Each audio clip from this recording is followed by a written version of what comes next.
Hi, this is Kim with MBA, and today I will go over some tips on how to troubleshoot when a student is not able to self-schedule in the Adaptive Scheduler plugin. On the Student Adaptive Scheduler screen in the PowerSchool Admin portal, make sure the student has the Allow Self-Scheduling box checked.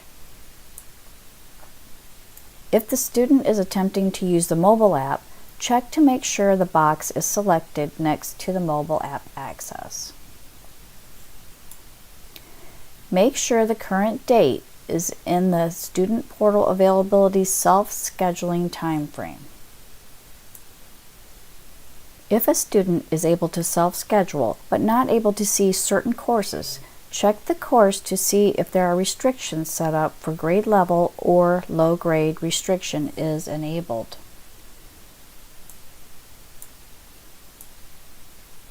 If low grade restriction is enabled, check to see if the student qualifies for the course based on their current term grades on the student's quick lookup screen.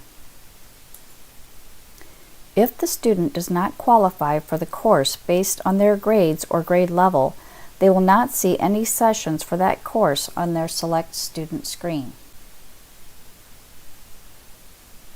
Another reason the student would not see a particular session is if the session is already at max capacity, like the Robotics Club session.